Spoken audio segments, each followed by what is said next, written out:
Okay, I got my mic on.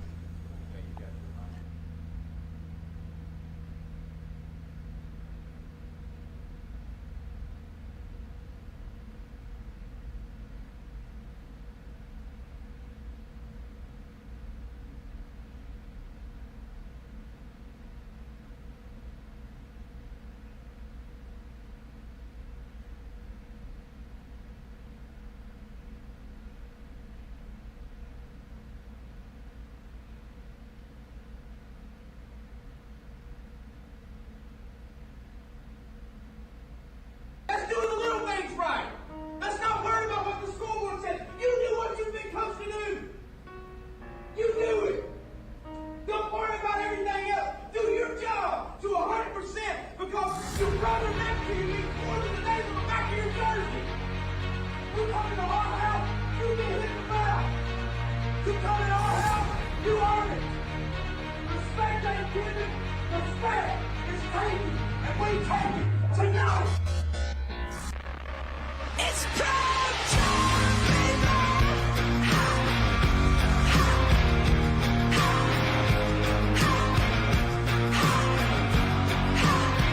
It's prime time,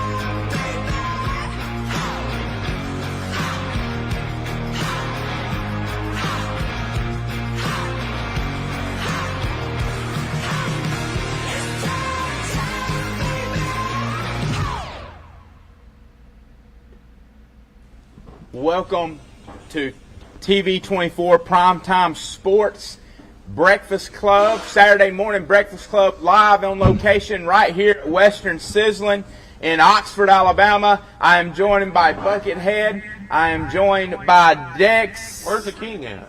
Is the king late again? King? I told y'all last week he was Prince, and now he's going to be the court jester if he don't hurry him get his butt here. I don't know where he's at. That's 2 weeks in a row, though, that we've been waiting on the king. The king thing. Oh. I don't know. Like I said, I don't know what to do with this guy. He's always been that way. He comes in and just sits down, does what he wants to, whenever he wants to. You know. I can't understand how he's late. I don't know how he's been late. Well, 2 weeks in a row. Well, look right here. Look, get here when you can. Oh, he's got his crown on. Oh, my goodness. You feeling good, ain't you? First thing first, let's explain something to y'all. I've been back there signing autographs. Something y'all will never know about. You've been signing autographs. I kissed two babies back there in the back, and the side of bacon. And the mamas went straight to the bathroom and wiped that off the No, that's them girls you deal with in Moffitt. All right, we We're also, talking about Oxford. you can't see her. She's not on camera right now, but we have our sideline reporter / news anchor / do everything else that's asked of her, Miss Shasta Jones here as well. Dex, how you doing, buddy? I'm doing good. How you doing? I'm good. So first things first, you know, we got football. It didn't count on paper, but the lights got turned on, the buses rolled in, the officials were out there, people were hitting people from other places, not hitting on each other. Yeah. What'd you think about, you was with us last night, you also went to Saxon Jacksonville, just the atmosphere of high school football, what'd you think? Man, I had you. It was lit, man. It was like really, really good. It was a good showing. The home team, they had a lot of fans there, and even the visiting team brought a lot of fans with them. So it was really good. At Saxon, Jacksonville was the same way. So Jacksonville really had they brought their whole fan base to the game. King, we're going to get into more of this, but I know right now you are on, that's why you got your crown on this morning. The Oxford Yellow Jackets, even though it didn't count, went up to Fort Payne, Alabama. And I'm not going to lie, King, they look pretty good. They look good. Listen, what you mean it didn't count? It didn't count. It's not going to go on. It's not. Every time. King, look, here, let me explain it to you. Okay. I won 10 games on the field my senior year, but 7 of them didn't count. If you look in the record books right now, we was 3-7. I don't even go by the record book. I know inside your heart it counted. It counted. You put this. I promise you, those teams knew it counted. They knew they got their. They got their butt whooping. Listen, I got this crown on because it's serious business today. I want everybody to know. Take notice. We're going to be dotting heads this year coming down I-20. If you come down that road, it's not safe. I'm gonna get a banjo. I'm gonna be on the bridge. So when you turn off down there at Coldwater, I'm gonna be playing the banjo. And you know you in Oxford, baby. All right, we got producer Buckethead over here. How you doing this morning?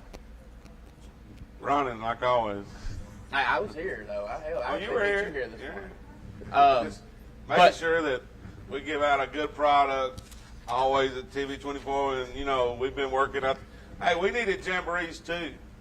Yeah, we needed jamborees to kind of work out some kinks. You know, everybody talks about the team, and we did an interview last night with Devin Berry, one of the officials for the area, and Devin was talking about how the officials need to work too, but our news people, our station needed to work out some kinks and kind of throw some stuff together. And like the thing about it is, I said it when I was coaching, you show up at a football game and you think, hey, all of this just magically happened. It don't work that way. You show up for a production and you think, hey, all this is just easy to happen, but there's things that go into it. There's things that don't want to work the right way. There's things that you got to fix, and so everybody needed help and everybody needed work. So you're exactly right on that. What did you think? You went to Coosa Christian, and we're going to talk more about this, but just atmosphere-wise on Thursday night, what did you think about the atmosphere at Coosa Christian for a jamboree?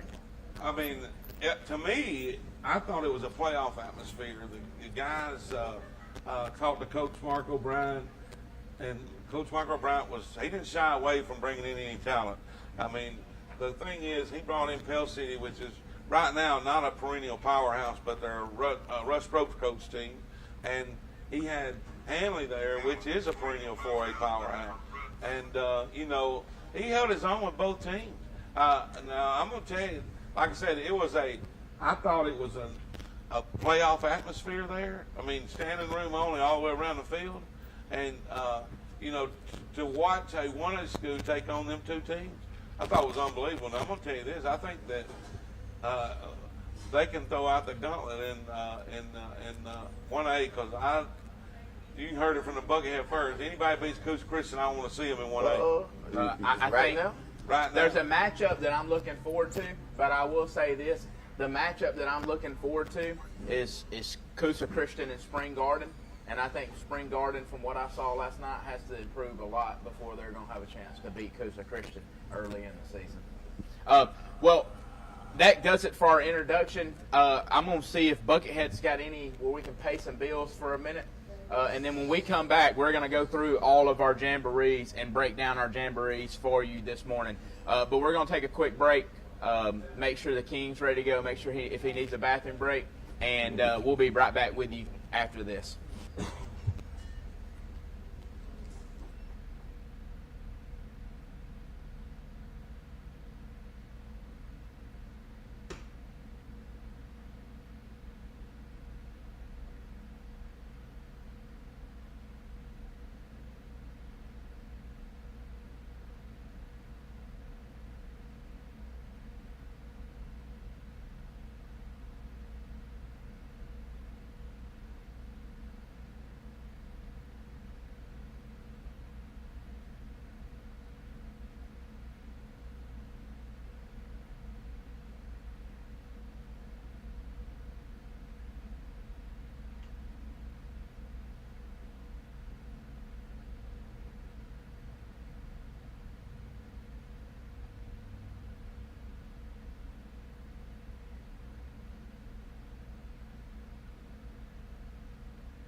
Welcome back to the Saturday Morning Breakfast Club show, live on location here at Western Sizzling in Oxford, Alabama. This show is presented by Combat Park in East Aboga, Alabama, right off of Curry Station Road.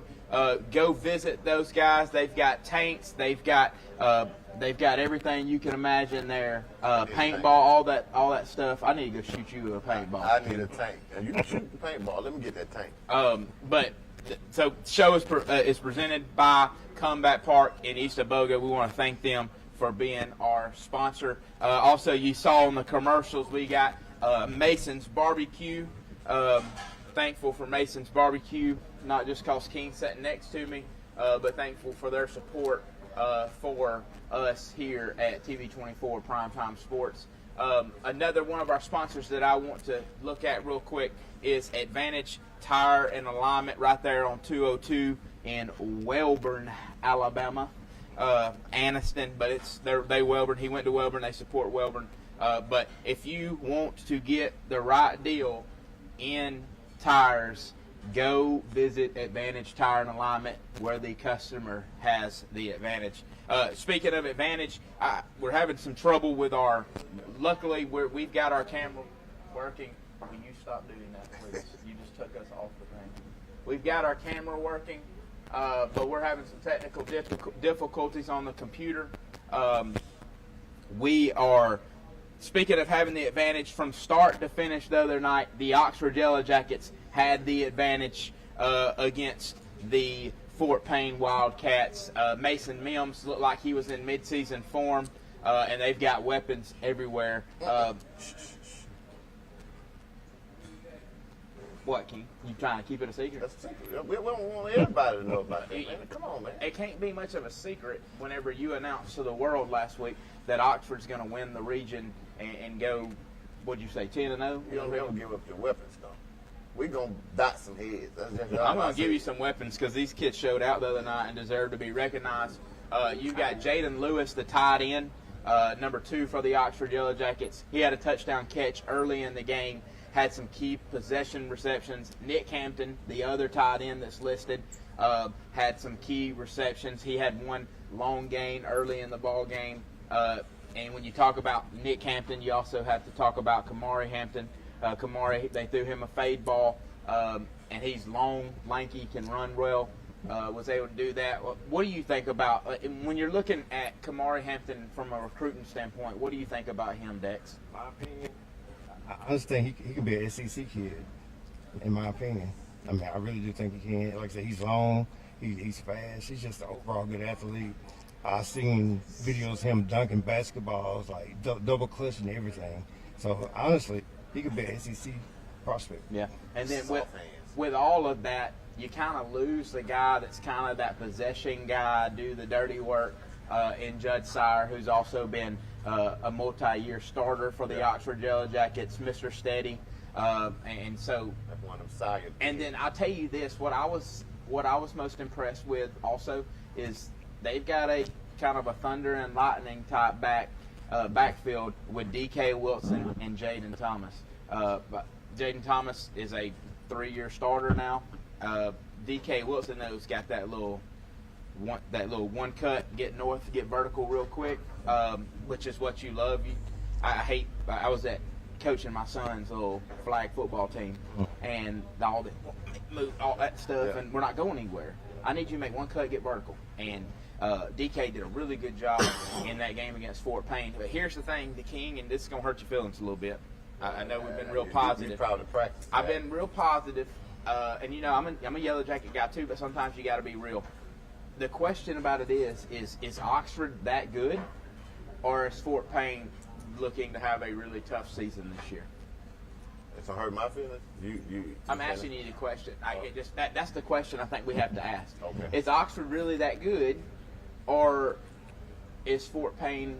Are they going to be equivalent to a good 4A team this year? I mean, to a decent 4A team this year. Oxford had 2 years. Let's say 2 years of building, 2 to 3 years building that team over there, and they got some more years to go. But I'm telling you, they're not going to be a pushover. I'm not saying they're at the top where they want to be right now, because you got to win games to be there. But what I'm telling you is Fort Payne actually was the competition on the field. I mean, you play who you play.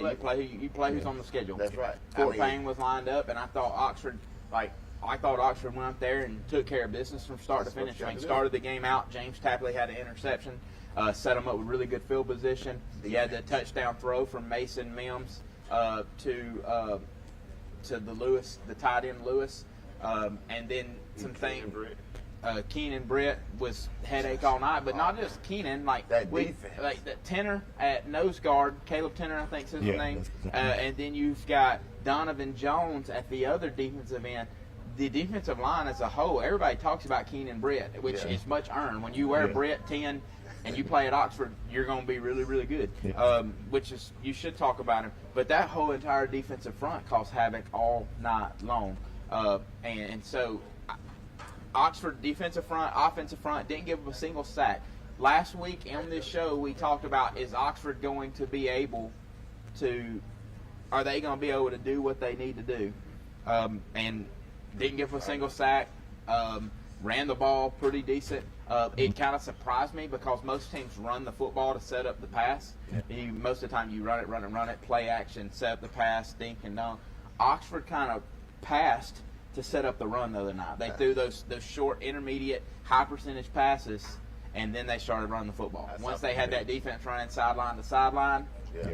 then they started running the football. And you saw in that second quarter that Jaden Thomas and DK Wilson was having more success and some bigger runs. And so That's a setup. I think Oxford is. I think they are much improved, King. Nah. But I think there is still some questions that need to be answered. I'm ready to see how they play when they play a team this week of McAdory, and we're going to talk about this more later. When they play McAdory and they have to match up with the athleticism of McAdory. But I was Oxford ended up beating at 27-6, 21-0 in the first half versus the Fort Payne Wildcats, and then. Like I said, Coosa Christian, and I want to go back to the Oxford game. One thing I will say, yeah, Oxford was looked unbelievable. I mean, they looked really good. And King, it's just not no slide against Oxford. You sure? But Oxford, I think that they got more out of playing up at Coosa Christian against Coosa Christian than they did Fort Payne. Because Fort Payne didn't look great to me. They looked horrible. I mean, Oxford scored at will against them. hey, if you're from Fort Payne, continue to support the show. We're sorry about that. But I mean, I think after watching Coosa Christian, Yeah. Oxford would have got a lot more tests from Coosa Christian than they got from Fort Payne. Well, sometimes you got to be careful. You when you mess with teams like Coosa Christian and all that, you really don't want to get the Lord upset with you, and we don't want to jump on teams early like that. Wow. So that's a Christian school. Well, I know. We're trying to get in the road, and we're gonna run you over. Now you want us to do? You can't. We didn't know Fort Payne wasn't gonna show up. You didn't know what they had. They scheduled a game. Hatcher probably would have gave us a better game. I mean, you never know. Okay. Hey, listen. I know that you could talk about Oxford all day. Yeah. And you could hate on Oxford all day. But we've got stuff that we've got to cover in the show. He asked a question. We've got stuff that we need to cover in the show, and so I want to move ahead because Where are you moving to? I'm moving to Coosa Christian. Like obviously we're all familiar.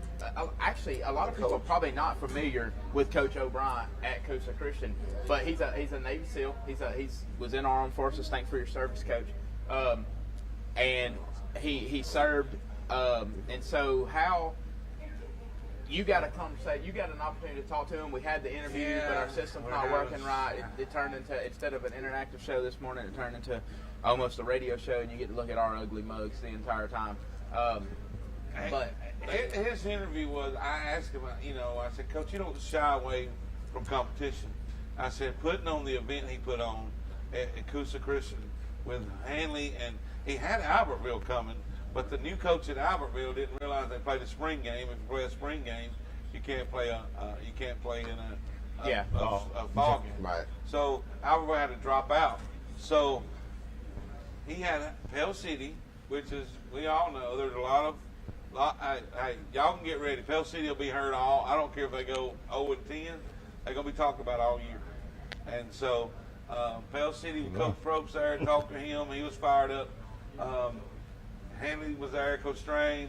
Hanley was Hanley, and we all know who Hanley is. Yeah. So if you don't know who Hanley is in the world, they're a perennial 4A powerhouse. They make a deep run every year, and they reload every year, and they got athletes running out the wazoo. But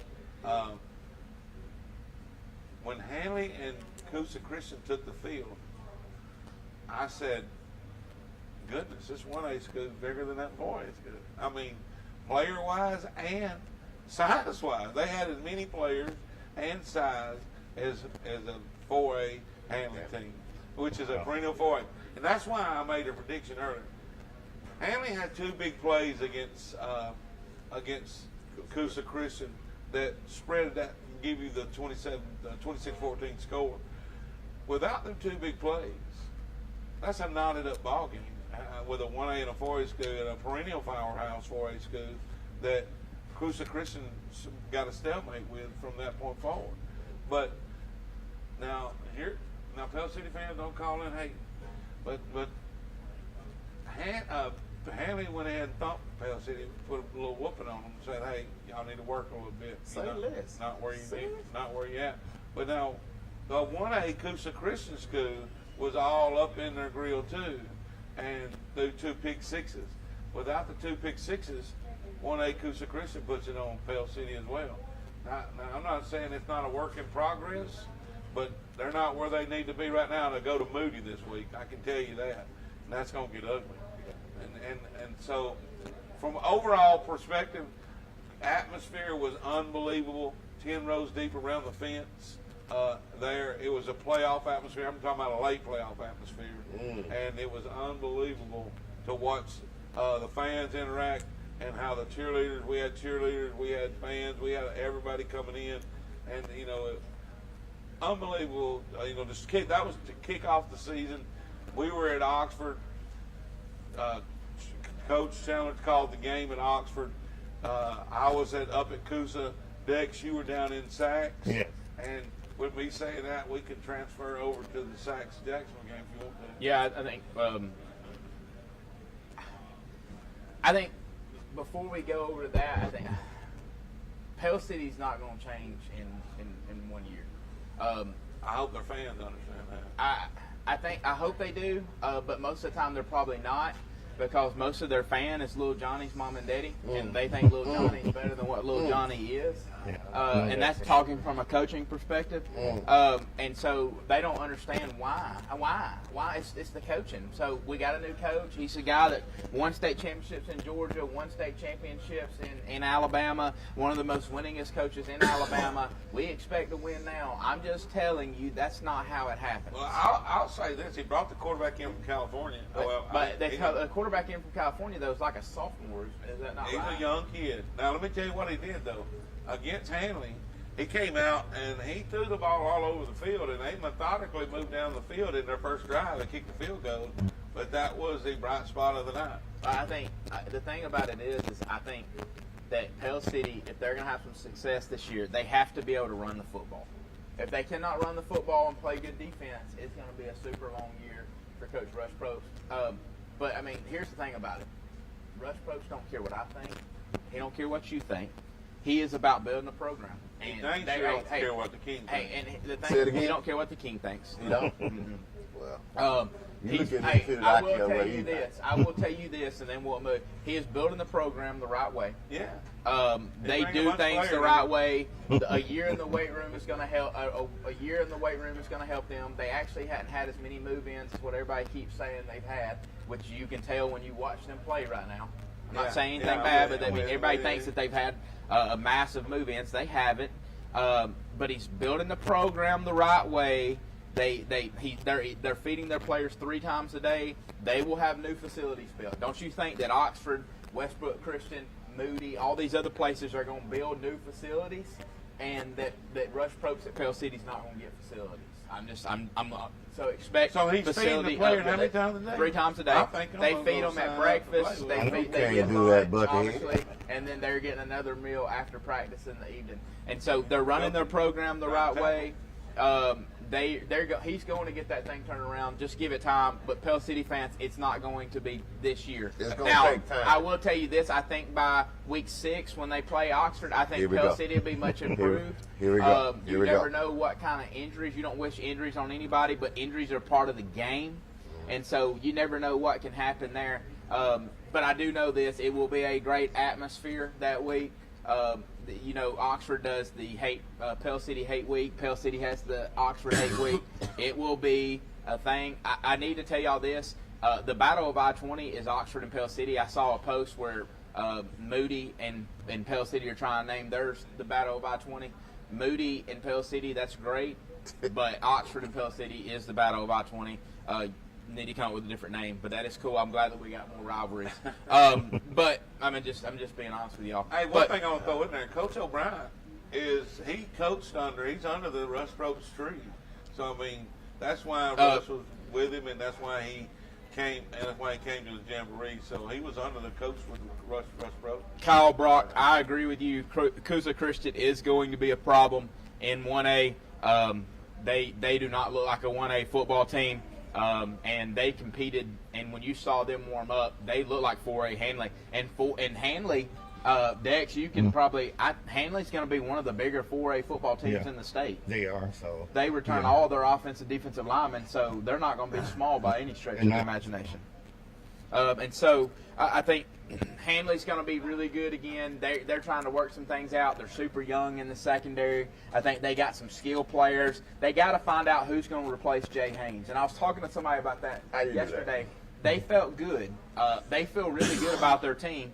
But I think a lot of the times, and like coaches and media, we don't take into consideration how good a guy is. Yeah. We saw the difference between Hanley with Jay Haynes and Hanley without Jay Haynes when they had to come up to Anniston last year, and Jay Haynes was not a vital part of the game because of the ankle sprain. When they got him back, they looked like a different team. I think that we say, well, Hanley's got 27 seniors. 27 seniors at a 4A school is pretty unbelievable. White Plains has 2. And so when you look at the difference, and they're in the same region now. They're in the same classification and same region. One of them has 2 seniors playing football, and the other one has 27. So they return all of them, and Coosa Christian competed with Hanley. And so Hanley's going to be big. Hanley's going to be physical. And so for Coosa Christian to compete with them, they're going to be a headache in 1A. It's a 1A matchup I would like to see happen in the state championship. You want to see it? And Hannah. And Elba. Yeah. I think they're big, they're strong. Elba look. I think it's 2 different brands of football. Yeah. But Elba looked good. I remember Elba last year. They look. I mean, that would be a really good matchup. It would. So they're loaded. So. Let me see. So moving on to Saxon Jacksonville. Dex, I've talked a lot. You were at Saxon Jacksonville. I was in studio. The King was making the best barbecue around. What'd you think about Saxon Jacksonville? Just, I mean, like, obviously Morris Phillips, the freshman quarterback for Sax was a bright spot. Yeah. But it was hard to find a whole lot of bright spots. Tell us a little bit about it. With Sax, I think they're a young team. Their offensive line, they have to work on the offensive line. With the quarterback is Jay Morris Young. Mm-hmm. He's 240 pounds, a freshman.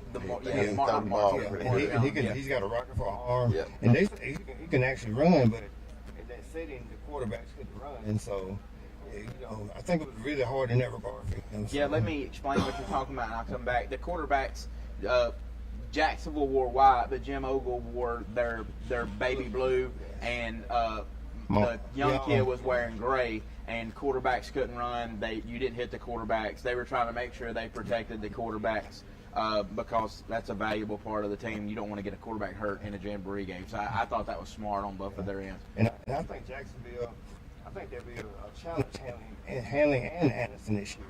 Because they got Jim Ogle, they got a lot of athletes. They got what's his name? The Fisher kid. He's really good. He plays both ways. So I think it's going to be a good region matchup between all 3 of those teams. Yeah. We talked about Jacksonville some last week when we was always talking about the quarterbacks of Jacksonville. Jacksonville is going to be something to deal with throughout. Well, Anderson and all of them got to deal with Jacksonville. I talked about Oxford and how we really don't know where Oxford's at, I think we can say the same thing about Jacksonville, because I don't know, and it's nothing to do with Coach Freeney. I don't know how good Sachs is going to really be this year. And I think the biggest question mark, you said it, King, like the quarterback's really good. We talked about him a lot. Jacksonville's got athletes across the board. Like, they're going to have athletes too. They got those same types of weapons that Oxford has. But the question with them, and Clint Smith, I think, would tell you this if you talk to him, is their offensive line going to be able to run the football enough and protect the quarterback enough for them to be successful? Well, last night we actually got to talk to Coach Clint Smith up at he came up. He actually went to Asheville to watch Boaz, because they match up with Boaz this week, and he came back by Ohatchee to watch the end of that, the end of the games. And we were standing there talking to him, and he knew I went to Hanley. Watched Hanley play the night before, so we were sitting there talking, and what Coach just said was he's worried about can his offensive line, up front, give his guy enough time. He said, here's what he said, to be successful against Hanley, we got to run the football. So that tells you what your offensive line's got to do. You got to run the football. It tells you what your offensive line got to do. I watched that kid last year, the quarterback for Jacksonville. He get rid of the ball. And this is putting him out there. I want everybody to understand that. He's still a high school kid, but he's getting rid of that ball just like he's already in the college level type quarterback. Oh, yeah. He don't hold that ball. He getting it. It's about 2 or 3 seconds. It's gone, and that's key. Yeah, that's key. You got to get. If he get rid of that ball as quickly, you can't get to him. Well, I'll tell you this. Another thing that I believe Jacksonville will do is those bubble screens, quick, those just now, raise up, put the ball on now. That's an extension of the run game. It's a high percentage. So teams that really struggle in the run game, they will throw those little bubble screens. They will do those things. They will do just where you can get your athletes in space, and it's a high percentage pass. And it goes back to what you said, King. You have. Can you check my audio? Since I just changed that and make sure my audio is good. That goes back to what you were talking about, getting the ball out quick. Like you don't have to block for a long time if you can get the ball on the perimeter and let your athletes work in space. And so we talked a lot about Jacksonville, but Sachs, after watching them, can they get it going in the right direction and compete this year for a playoff spot, or is it going to be a tough year and year number one? I think it's going to be a very tough year. They're small to me on the offensive line. They're young, so it's going to be a lot of growing pains. But I think they'll probably win. Maybe they won't compete for a region title this year. I'll put it that way. They won't. I talked with the head coach of Sachs, and he came in 8th the other night. Matter of fact, the pregame meal, I did the pregame meal for him Thursday for the team, and the program that he's got in place right now, it's going to be a couple of years. It's going to show, just like you were saying earlier about the teams that's been getting the weight room, this and that. They got something going on that they actually are building instead of just coming in and saying, "Hey, y'all ready right now." He's building a new coach, new program, and I think Sachs going to be okay. Just hold in the road. A couple of years. Hey, you got to be patient, guys. Like I said about Coach Rush Probst in Pell City, the same thing with Coach Alfonso Freeney. He's a great dude. I don't know if you hadn't had an opportunity to meet him. He is a great guy. He played college ball right here at Jacksonville State University. He has come in. He is doing things the right way. But sometimes measuring, and there's going to be differences, and there's people that's moved out. Last year they competed really well. They also had a guy named Gavin Doss, who's now at Anniston, who is a really, really good player. Yeah. And so when you're building a program, y'all, there's graduation. I know y'all think that people never graduate out. There's graduation that happens. Radio. What now? AM, FM right here. Great. I know y'all think that people don't graduate out, but graduation does happen. And rebuilding sometimes does happen. Everybody cannot be the Alabama Crimson Tide. Let me tell you the difference between them in high schools. They get to pick the guys that they want. They go out and recruit them, and they bring in the guys that they want. We don't have the luxury. We're not supposed to have the luxury, let me rephrase that, in high school football. And I'm going to leave it at that where I don't get in trouble. And so, do we have anything working, or do we have to stay on air the entire time? No, what do you want? A commercial break or something where we can kind of we'll be right back, and when we come back we're going to talk about the Ohatchee Jamboree from last night, and we also got JCA and Meadowbrook out of Selma stats from last night as well. So when we come back we're going to hit on the action from Friday night. We hope you have a good day. Hey, breakfast is being served here at Western Sizzling. If you want to be a part of the winning crew, come join Western Sizzling this morning.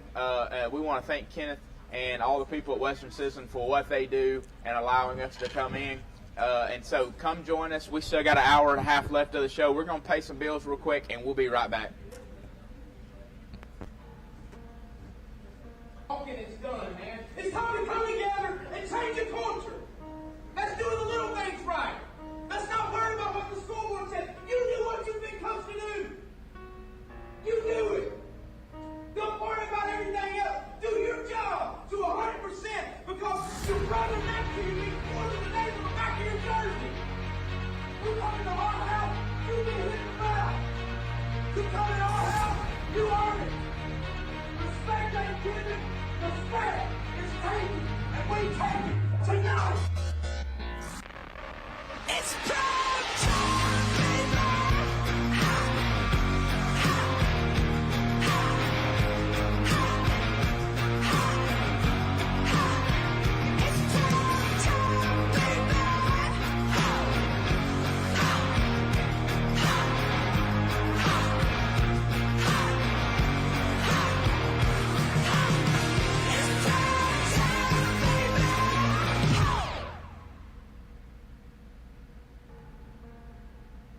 Talking is done, man. It's time to come together and change the culture. Let's do the little things right. Let's not worry about what the school board says. You do what you've been coached.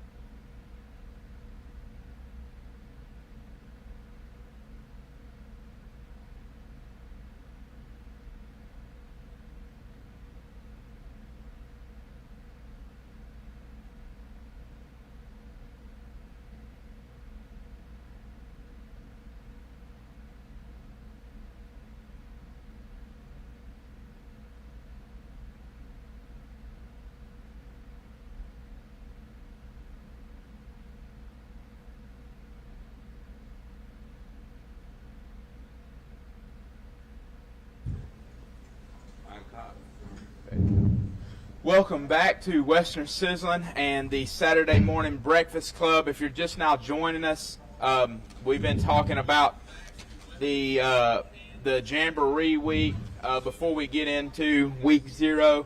And we've been talking about, we've already recapped the Oxford Fort Payne Jamboree. We recapped Coosa Christian Jamboree where they had Hanley and Pell City there. And we also recapped the Sachs in Jacksonville from Thursday night as well. We were all at Ohatchee last night. We set up at Ohatchee on location. We had sideline reporter and we had a full production for that game. And it was an unbelievable atmosphere. They had Sandrock, Westbrook Christian, Ranburne, Ohatchee, White Plains, and Spring Garden all there. So 6 different ball games. Each team played a full game because they played a half against 2 different teams. I want to say right now, the Buckhead King mobile dormitory I saw that. was the place for everybody to be. That mobile dormitory. No doubt, we had medical emergencies up under. We had all kinds of stuff going. We had to bring them. We was housing everything up under there. So. That's a big house. But I will say this. We felt like the cool guys because we had a bunch of the big wigs over there with us last night. I saw Coach. I looked at Coach over there. He really looked good on TV. Who? You. Oh, thank You you. look good on TV, but I thought you were made for radio, but you made for TV. Your dad and now it's a different story. But I'm gonna tell you who worked harder than anybody last night was Shasta Shasta. Jones. I saw Shasta Jones, our sideline reporter, was all over the place, all in people's faces. Yeah. I mean, it was unbelievable. She was, like I said, she was giving it all she had last night. And I'm gonna tell you, it was hot out there. It was. It was hot out there. It was hot. We had a camera guy that almost Went down. passed out. The guy that was with Bo Starkey and Average Joe's, his camera guy. He Passed was the out. guy that you were talking about, medical emergency, Yeah, he right next passed to our out. tent. Wow. And so it was super hot. But one thing that I noticed, and this is kudos to the players and the coaches, there wasn't a whole lot of cramping that went on last night. Yeah, I only seen one kid cramping. That was at the end of one of the games. So. And so I was really impressed with that because as a coach, that's what you always worry about early in the year because you can get in physical condition, but if you're not doing what you're supposed to do as far as putting those electrolytes in your body and make sure that your kids are doing that, the cramping can be a very difficult thing to overcome for teams. Did you what you call it? Electrolyte. Tell your dad that said so. Electrolyte. I can't specialize. It's okay. Hey, let's talk about the actual kids because that's what people are saying. I know. I'm gonna talk about the Okay. cramp though for 1 second. Last night when I got in bed, I had some cramp. I done sweated all my stuff out. So, talking about the first game yesterday was between Ohatchee and Sandrock, Yeah. and I think Ohatchee defeated Sandrock 21-0 in a half. We had footage of that.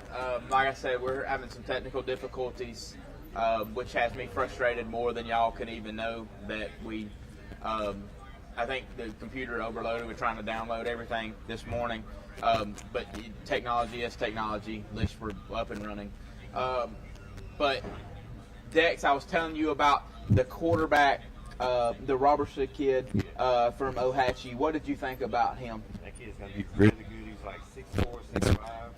He throws a beautiful ball. They had one play.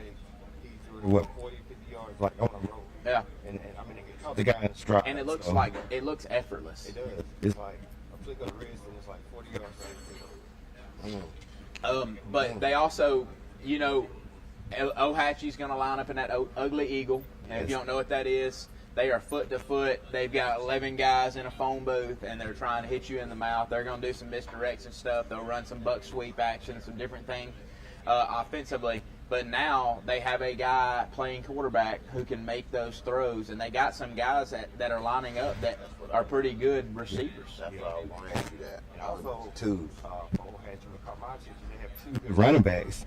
Number 2, I don't know his name. That kid runs very hard. And the weight room has paid off for the Ohatchee Indians. Then number 3, he broke about 3 or 4 tackles and it went like 40 yards for a touchdown. So they're gonna have some good running backs. So There's no doubt about that. I think they're excited. I think that they've got to start faster than they did last year. After seeing what I saw in the jamborees, I think that they'll match up really well with Sachs. yeah, I think they will. And so that's a game that they should be able to win week 0. But don't pick it yet because you and Gary's got to pick at the end of the show. Gotcha. And so, but I was very impressed with Ohatchee and Coach Alan Heath and Sandrock, the Wildcats and Sandrock. It's going to be a tough year on Sandrock. Yeah, and also Ohatchee, their defense. I was impressed with their defense because they was hitting hard. I think their defense played well all night. They gave up one long play to Ramburn in the nightcap and gave them a touchdown, but they only gave up 7 points in 4 quarters of play. I thought they were physical. I thought they flew around. I thought they tackled well for a jamboree. That's one thing that you're looking at in the jamboree is how well are we going to tackle when we hadn't done a whole lot of tackling live at practice. So how are we going to tackle in live play when we actually are taking guys to the ground? And I thought Ohatchee did a good job at that. Yeah, they did. So that's a bright spot for them. So. And then White Plains played the second game against Sandrock, and that was a really good getting to start out with a Sandrock team that's down. They've had some guys move out. That was a really good way to start for Blake Jennings and build some confidence there because Blake's in that honeymoon time. When I first got there, they thought that it was until we lost that first game, and then it it kind of the honeymoon was over with. And so I was happy for him to be able to go out there and really compete and had some things go their way in that Sandrock game. I think Dylan Barksdale looked really good, did a good job leading Ben Campbell. PJ Holloway is a guy, he can move, ninth grader. His dad was a state champion sprinter in high school as well. And so he's going to be a guy, ninth grader. Now this is bold now, but Dex has a comparison for him of what he could be. Dex, what is your comparison with PJ Holloway? Anthony Turbo Rogers. He's committed to the University of Alabama. The same stage, similar size, similar speed.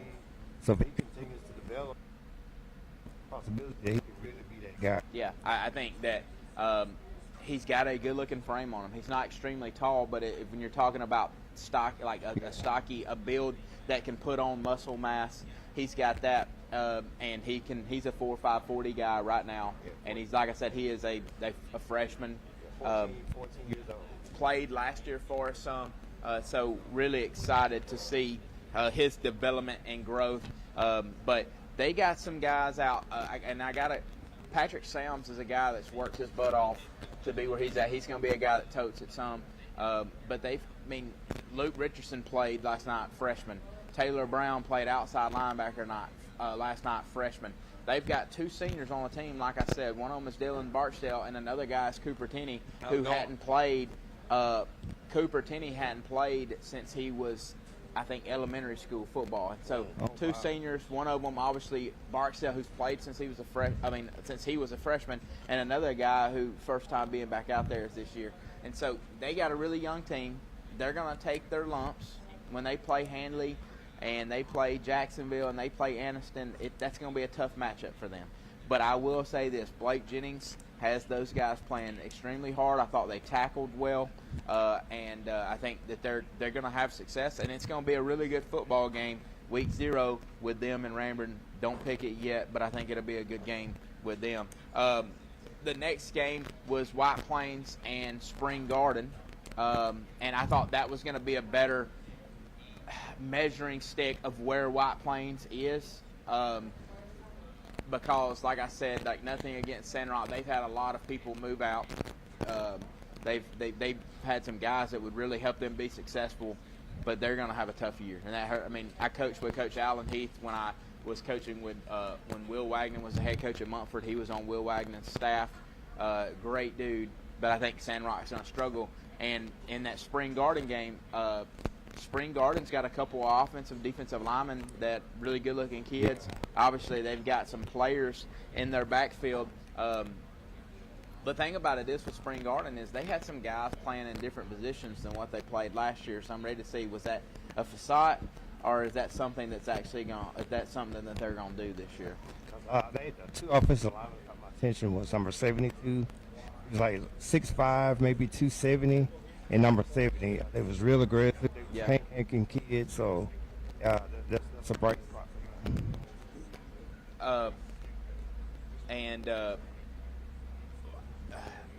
Spring Garden defeated White Plains. I think final was 10-0. They kicked a late field goal, but I thought that was still, even though it's a 1A school, it's a Spring Garden team that's used to winning, and I think they're going to keep doing that underneath Coach Ragsdale, like they were doing under Coach Howard. I think they play the game the right way. They, as a coaching staff, they both do things the same way, and so I believe that was a better matchup for what they're going to be. But I was super impressed, like I said, with Coach Jennings and the White Plains Wildcats, the way they competed. I think Spring Garden's got a chance to be a really good 1A football program. The thing about Spring Garden is I think they got to get in some better shape right now. Yeah, I think they got tired last night. A lot of hands on hips, A lot of hands kids on. bending down on one knee, and just you could tell that he was getting to them. And like you said, they got to get in better shape. I think they got to get in better shape, which like is that going to first be 3 something. games, But here's the thing about it, though, is like most of the 1A schools, they're going to be playing both ways, and it's not getting any cooler anytime soon. Like the first 3 games of the season, it's gonna be like. Yeah, and so You got to get in shape, and it's tough to stay in shape when you're playing both sides of the ball. But that's the thing, like the thing that Coosa Christian's got going for them, even though they're a 1A football program, they don't have a ton of kids that's got to play every snap on both sides of the football. I think they've got a lot of guys that just play offense or a lot of guys that just play defense. That's going to be something in that matchup with Spring Garden and Coosa Christian early in the year that's going to benefit Coosa They're Christian. going to wear them down as the game goes on. So When we went to the game, when we was over in Birmingham, me and you was talking about the 2A, the 3A schools, and then, you know, they only had like 15, 20 players over here, and they having to go both ways. Yep. But just like he just said, that screen, Christian here, you got a lot of kids that's lining up on, and that's key for Yeah, a I mean, small school. For a 1A school, Right. 2A school, when you got 4A numbers, 5A numbers, Yeah. that's really good for you. I tell you what's not fun when you're a 4A school with 1A numbers. That's not fun for you. That's not fun at all.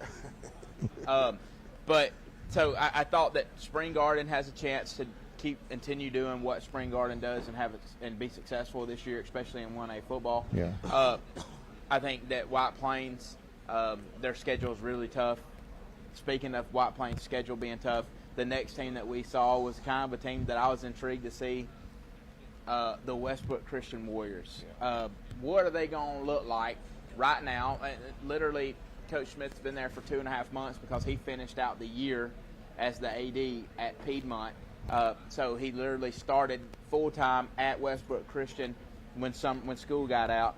What were they going to look like 2.5 months into Steve Smith's tenure at Westbrook Christian? And I was really impressed with the way they played. I mean, they came out and really put it on Spring Garden. they did a lot of good athletes over there, a lot of team speed, a lot of size on the offensive line. They had a big number 78. I think it was like 6'6". Like Big 78. pounds, You know, so we were talking about 72 from Spring Garden, and he was able to have his way a lot with that kid. So 78 from Westbrook Christian. It's a name we're going to become familiar with, and you probably need to become familiar with it too. I think I think he might still be a younger kid. Yeah, and so it's a guy that's definitely probably going to get some more hype, and you're going to hear that name a lot more as this season goes along. I was impressed with the Carroll kid at quarterback, number 1. Yeah. I think he probably had the play of the night. It looked like he was going to be sacked. I think you might have been talking during. I don't know if you got that play. I was talking to Buckhead. and Yeah, I was giving Dex a tough time last night, but probably the play of the night. Stepped up, had 3 guys, was able to elude pressure, and then made probably the best cut and move on 2 guys, 2 defenders. Got a really nice block from a receiver to I think it turned into an 82-yard touchdown run. But he was really good. There was a number 7, the receiver out wide. Yeah. I don't recognize that kid from last year, so I don't know who that is yet. He made some plays. And he was long, like 6'2". Yeah, long, Good, could good run a athlete. little bit. Yeah, so. And they had another couple receivers that could play, and they looked decent up front. Yeah. They're not going to wow you up front, but they look like they were well coached. I think Mark Sanders, who used to be the head coach at Donahoe, is their offensive line coach. They look really well coached up front, and so I was surprised at how polished they were on game 1. Yeah, I mean, their offensive linemen, they finished blocks. I mean, they were aggressive, creating spaces for running backs, and it gave the quarterback time to throw the ball. So, Yeah, they're going to be pretty good this year, in my opinion. yeah, I think so. Did he take his the coach you talking about that left from Piedmont? Actually, the whole coaching staff. Did he take the whole coaching staff with him? No, He has Coach Blanchard. he has Coach Blanchard, who's his defensive coordinator, and that's probably the most important hire that he made. But he also has Wayne Lee, who is the head coach at Pinson Valley, and then Pell City as well. And so he's got a really good staff. Like I said, Mark Sanders, who is the head coach at Donahoe, he has a really, really solid staff. Coach Phillips, who is the strength and conditioning coordinator, known him for a while. I had a buddy who I played in the All-Star game with who went to Hewitt-Trussville, and Coach Phillips used to be at Hewitt-Trussville before he kind of moved around and ultimately ended up at Westbrook Christian. Great strength and conditioning coach. And so he's got a really good staff. But it showed last night. And I think That's why I asked that I think question. that Coach Steve Smith is one of the better coaches in our area. Yeah, and there's some people that don't like Steve Smith, but it's kind of like back in the day. I remember growing up and people, I didn't like certain teams, but when I realized I didn't like them, it's because they were winners. Yeah. And people don't like winners. And so I think Westbrook Christian's got a chance to be a playoff team this year. And I look for them to make more noise than what they've made in the last couple of years. I agree with that. And then the last team that we hadn't talked about that was there last night, I believe, is the Ranburne Bulldogs. And I respect Coach Bailey. We played Ranburne every year that I was at White Plains. I was impressed with how their kids, I'm impressed with how his kids play every year. I think that they're going to work hard. I think that 36 for them, I can't remember his name, is a really good player. And I think that's going to be a really good matchup week 0 with them and White Plains. Yeah. I think White Plains and Ranburne feels like that's a game that both of them need to win. I agree. It can kind of make or break either one of their seasons, I believe. I know it's a non-region game, but when you look at White Plains' schedule and you look at Ranburne's schedule and you kind of look at people that's in their region, that's a game that you would like to be able to win Yeah. if you're at both of those schools. Yeah, So I'm looking forward to that. But Ranburne looked really good. They looked better, in my opinion, against Westbrook Christian than Spring Garden did.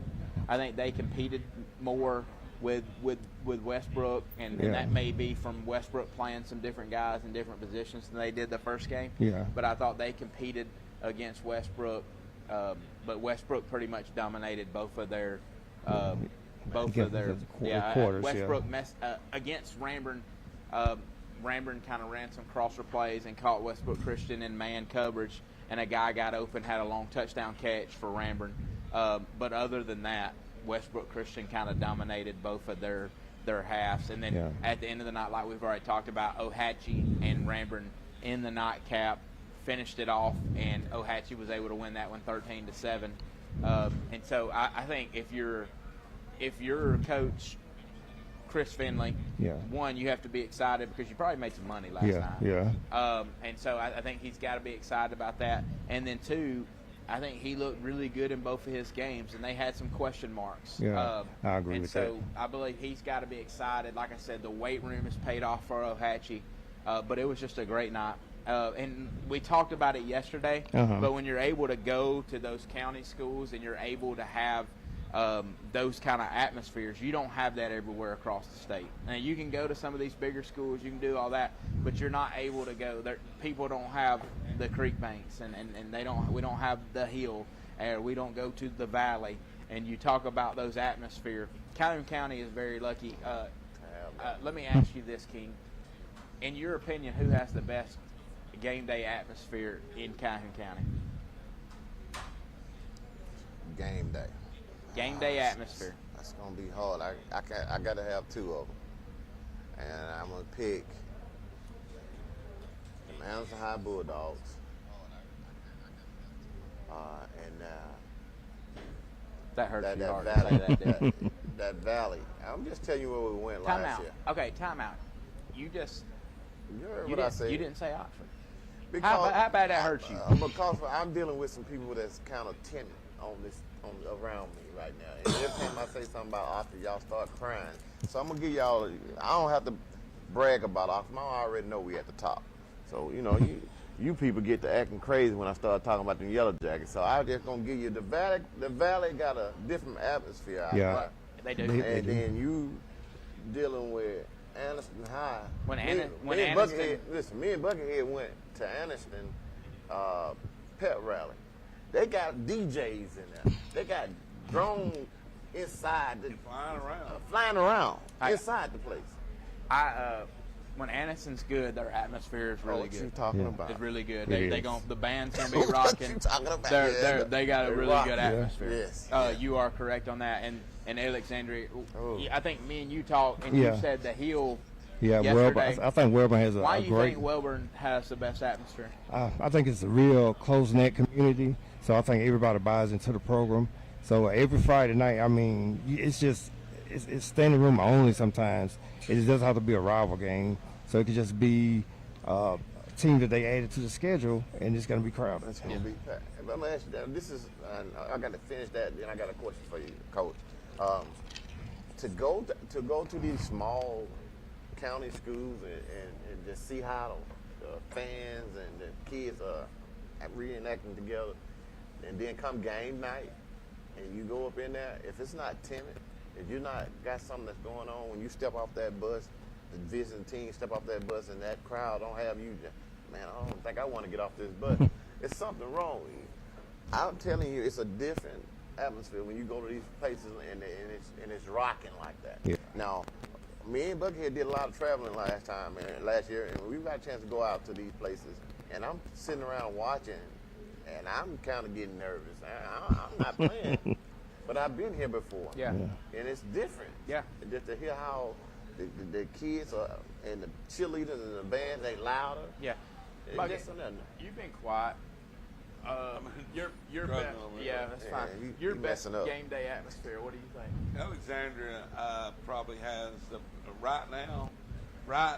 Alexandria's probably got the best game day atmosphere. Now I'm gonna tell you, it changes, and you said it perfect about the Anderson team. Oh. It changes with the success of a ball team. Yeah.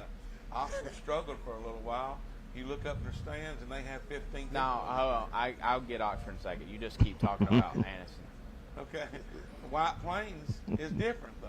White Plains has struggled for 50 years, and they still show up in droves and crazy. So it's a different places act different as far as game day atmosphere.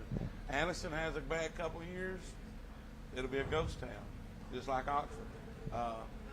Alexandria is one of them schools, though. They're going to show up just like White Plains, but most time Alexandria's got something to cheer about. Yeah. And Cleveland County at one time was voted the #1 sports town in America. Yeah. I mean, Heflin was. L.A. fourth town in Bell. America. L.A. Oh Bell's a good wow, atmosphere I didn't know when they're that. good, too. But now me and Coach Short was talking about this last night. Back in the day at Heflin's old field, there was no place better to play because they were right on top of it. I played on Yeah, I did too. I remember I that. think when you got those old gave 'em the stadiums- business down. when you have those old stadiums where you're right there on top of each other, I think if you would be honest, the Punch Bowl's atmosphere is better than the new Montford. Way better. I mean, if Oh, we're I really agree honest with that. But I gotta say this before I forget, and I want to tell Gary, Gary, I owe you because for one time in your life you were honest about something. It hurts you to be honest, but the atmosphere at the Valley, One time in his life. the atmosphere at the Valley right now is so much better than the atmosphere at Lamar Field on a Friday night.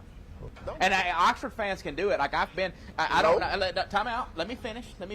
Go ahead. Let me sip my tea. Oxford fans and Mike Watts is in here. Oxford fans have proven they can show up. If you wasn't at Bud McCarty Field for the semifinal game matchup with Coleman, or if you wasn't at Chocolaca Park and Jacksonville State for the state championship finals, they will show up.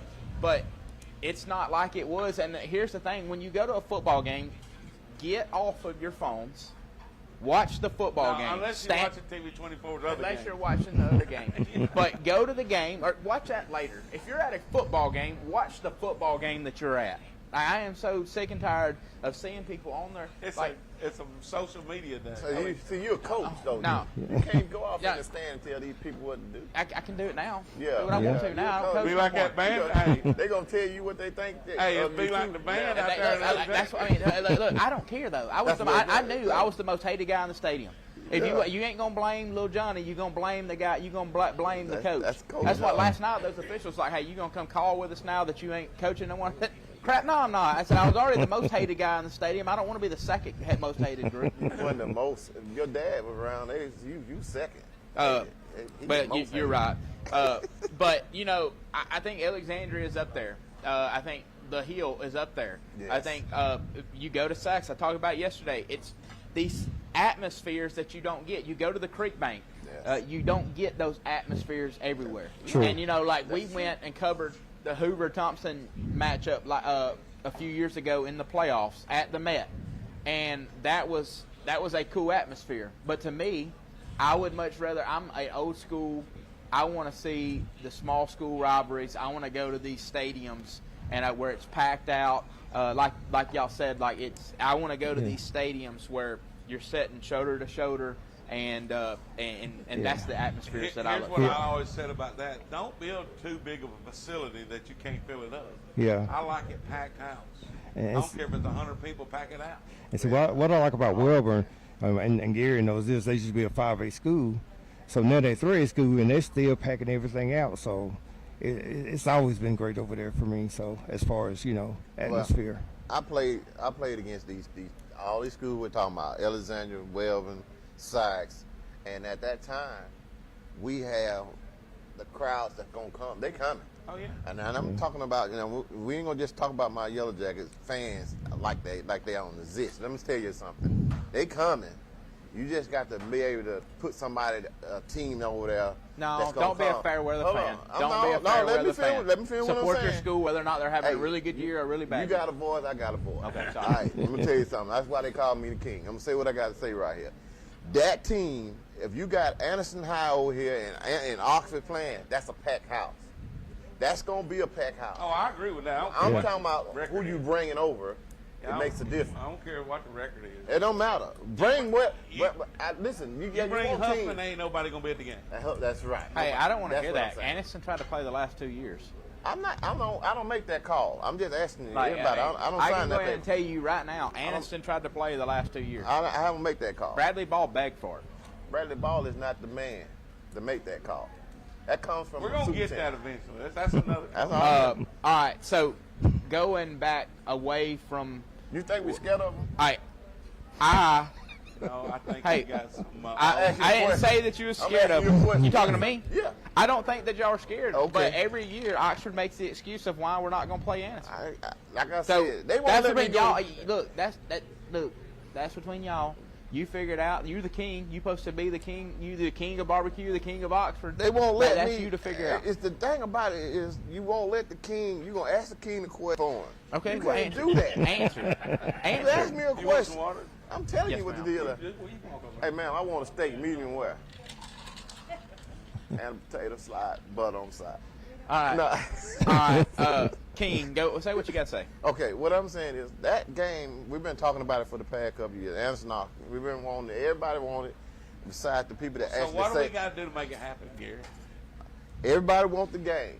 But the people that makes the decision hadn't came to the table. They got to get to the table. We talking about the superintendents on both sides. You think Anderson don't want it? I wouldn't say they don't want it. They want that money, so I know they want it. I don't say. I Oxford listen. don't need the money. All right. Let me cover a team that actually had a real game last night. The Jacksonville Christian Academy Thunder went and played Meadowbrook out They of played a Selma. real game last night? Not Yeah, that this is their second real game. They're now 2-0 on the year. They won 53-26, and we had video. They sent us video to play. We'll put it up on our site. We will put it up on the site later. Like I said, technical difficulties this morning, so we will upload that video. Noah Lee was 11 for 17 for 180 yards. Now, they 53-26 with a running clock probably the whole entire second half. 3 touchdowns, no interceptions. He's quarterback. He's going to be good. The receiver, Ganaway, had 3 catches for 16 yards and a touchdown, and also had an interception return for a touchdown. Ain't he a Tra- young kid, the quarterback? The Yeah. quarterback's a sophomore. Yeah. He's about 6'2", probably 175 pounds. And didn't his dad or uncle play at JSU? His dad played at JSU. That is Yeah, correct. yeah. And so Travis Barnhill had 4 catches for 110 yards and a touchdown. Sound like your stepmom? He also had 4 carries for 43 yards and a Get up touchdown. the yardage a little bit. Bryson Dowdy had 3 catches for 31 yards and returned an INT for a touchdown. Y'all make Nick me so Broder proud. had 1 carry for 42 yards and a touchdown, and Caleb Stallings had 3 rushes for 52 yards and a touchdown for the Jacksonville Christian Academy Thunder. So 2-0 on the year. A lot of people expect them to make a run, and they're in the Christian Football Association 8-man football. Which But Noah Lee is going to go play college football. He is. He is. So he.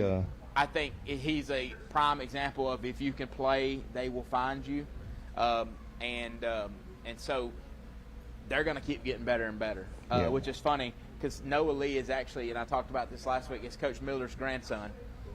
Coach Miller's an old school football coach. He wants to run the football, but when your grandson is as good as his grandson is, you figure out a way to let him do what he does, and they've got some really good weapons over there too, in the Ganaway and some of those other guys that we mentioned. Yeah. So, Coach, you said something. Go ahead. He's one of the better 2026 prospects, not in the state but in the country. yeah, I think so. I think so as well, and I think, I mean, he's probably as far as a pocket passer, he's probably in the top 10. Pro style. Yeah, He's a pro style. Yes, I agree with that. Coach, you said something just then, and I want you to touch on that. Kids are actually running and flying all over the place. You just said something, and I want you to get off in it a little deeper.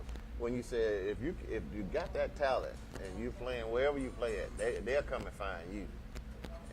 Small school or whatever, eight-man football, whatever. You know, if you're a talented Tim Tebow, for example, got that kind of talent. What would you say to a kid that's looking to jump in the portal? In college, are you talking about the high school portal? High know what we're school. talking about. You know what I'm talking about? I'm trying to dodge it. No. I'll tell you this. Honest. It hurts the school. I'm going to say this, okay? As a family, you can pick up and do whatever's best for your family. I'm never That's going a to family. tell you That's what true. to do with your kids. That's true.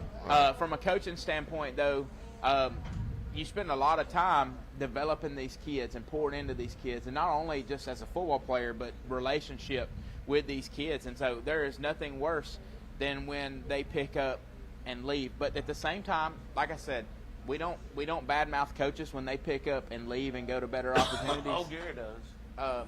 Yeah, he does. Say it again. Say We it don't, chest out. but we don't do that. So if a parent wants to do whatever's best for their kid, now here's what I will say about it: when you start pawning your kid off to get you a job or to get you a nice place to live or what, like that's when it becomes a problem. I agree with that. But if you have the means to do it and you move to another place because you feel like it's going to be a better opportunity for your kid, I'm not going to say any names, but I went to Oxford my entire life. I moved out to play for Dad when he was the head baseball coach at the school where he was at. Like I said, I don't want to say names, but in my opinion, I thought it was better for me as an individual to come back to Oxford and play for Oxford for my recruiting purposes. I was going to get to play against better competition. I was going to get to play at a 6A competition, and I thought for me to prove a point being an undersized inside linebacker that I needed to prove that I could play against the guys I needed to prove that I could play up against and put up the numbers against Gaston City and have the same numbers as the linebackers that they had come through that were D1 guys. And so we moved back to Oxford, and I went back to Oxford and finished my sophomore and junior and senior year at Oxford. And so if you want to do something for your family, that's fine. But here's the thing. There's some people that are moving that already have the opportunities, and they already have the opportunities that they had Right, when they moved when they from. left. Yeah. Where they already, I mean, like, So you're that getting leaves- offers. Once you get here's what you got to understand. If you're really good and you get an offer from Alabama, Auburn, after that it's a trickle-down effect. Yeah, Once you it get that is. first offer, It's- when I was coaching, I always wanted to get that first offer for a guy, because once I got to post that first offer, then the college coaches are like, well, who's that? Okay, Yeah. Oregon's offered this guy. Why? I don't even know who this guy is. Why don't I know Yeah, who this and guy see, is? the thing And with- then they go watch the film. If they like the film, they like the measurables, then they'll offer. Like it's one of those things. So I think I'm never going to tell somebody, because at the end of the day, I have a kid now, and I'm going to do whatever's best for my kid, and I don't care what anybody thinks about it. I don't care if you like it. I don't care if you like me. At the end of the day, I answer to God, and I'm going to do what's best for me and my family. So if you think doing something for you and your family, I'm not ever going to say anything about that. As a coach, though, it will. When you have a guy, and sometimes things just happen. I mean, I lost a kid to Hopeful because his dad was in the military, and he got stationed down in Montgomery. And so he's at Hopeful High School now, started for them last year at linebacker, played in the playoffs at linebacker, would have been a really good player for me at White Plains, but things happen. They got another kid, moved out of White Plains this year, moved to Mumford. parents moved houses. They found a house in Mumford that was cheaper than what they were affording in White Plains. They had to move. He lived out of district. There's no open enrollment in White Plains. Moved into Mumford. He'll be playing at Mumford this year. Another inside linebacker that was probably the best young defensive player that we had in the program at White Plains. And so things happen. And so you can get mad, and sometimes I get mad when people leave. As a fan, I get mad. Why did this kid leave, or why? But at the end of the day, I'm going to do what's best for my family. And how can I be mad at somebody for doing what's best for their family? Whether or not I agree with all the decisions, it don't matter if I agree. It's still their decision that they made for their family. And so I hate that people are transferring, but you might as well get used to it. We've put in IL in college. We've made it to where people can go to a smaller, like if here's the thing, if I don't get the offer that I want out of high school, and I think I'm a D1, if I think I'm a stud, I'm gonna go to a Jacksonville State. I'm gonna go to a group of 5 school. I'm gonna have one good year, and then I'm gonna transfer out and go play at Auburn, Alabama, or an SEC school the next year. Yeah, and Let's go to the Sights and Sounds here at Western Citizen. We'll regroup and come right back. Yeah, we'll be right back. Give us about 3.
Welcome back to the Saturday Morning Breakfast Club live here at Western Sizzlin'.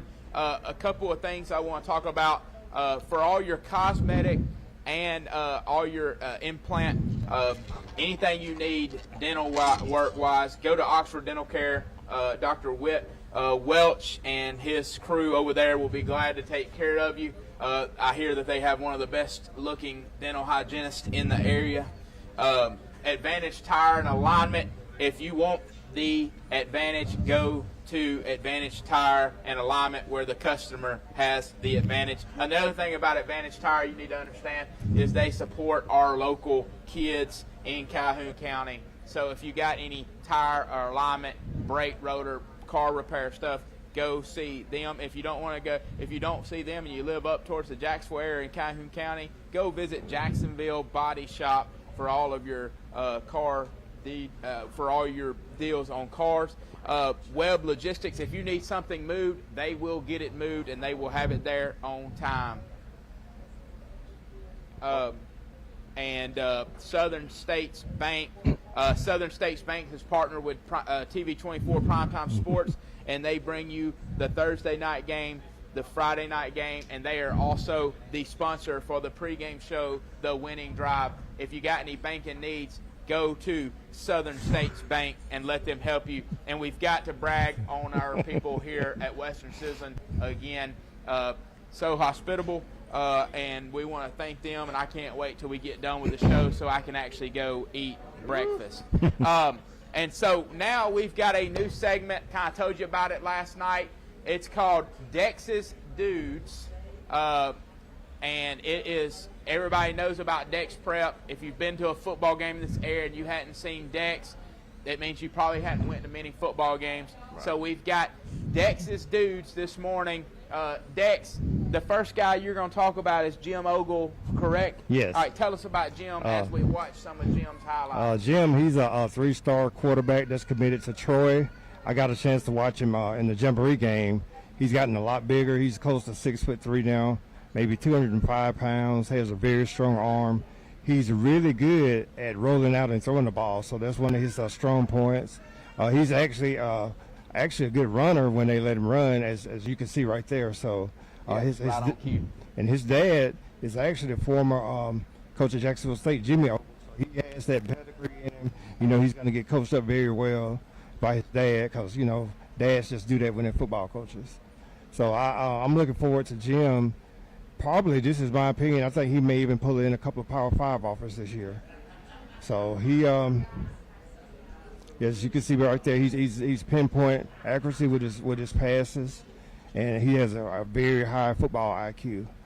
So I'm looking forward to seeing if his commitment to Troy actually holds, because I really do think some Power 5 schools are going to come calling for Mr. Ogle. Yep.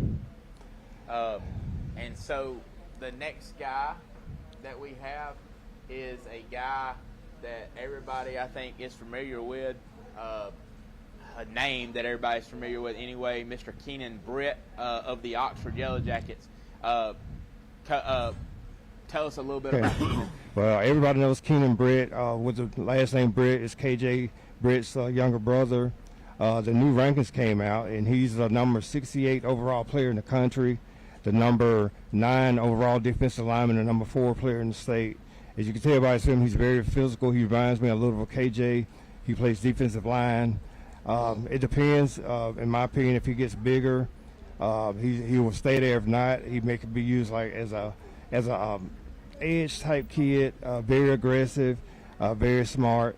So you can see by his play, he's going to be a very, very good prospect in the future, which he's already good now. But I think his rating will probably even go higher, and his scholarship offers will go higher too. He has an Auburn offer, Central Florida, and a few more. So just look for him to get a lot more of those Power 5 offers. I can't wait until his body continues to mature, Yeah. because when his body matches his motor, he's going to be a very dangerous football He player. really is. And then the last guy as Dex's Dudes this morning, who you got for us? A lot of people don't know about this kid. This kid at Weaver High School, Caden Gooden. He received his first offer this summer from Marshall University. He went up there and camped, and apparently they liked what they saw. So he's one of the better athletes in the state, in my opinion, that people don't know about. He can play quarterback, receiver, defensive back. Yeah, we just seen him make a play at Yeah, the and like right here, look at this run right here. It's like cuts against the grain, and just, you know, nobody can catch him. So he's not the biggest kid, but he's definitely a great athlete. Watch this hit right here, a very hard hit right there. So, and I think he'll probably get more offers. He's, like I say, he's a great athlete. So, and Coach Culfer is his new coach. So I went to check them out, and he's really working hard up there with those kids, with Caden and the rest of the Weaver Bearcats. Yep.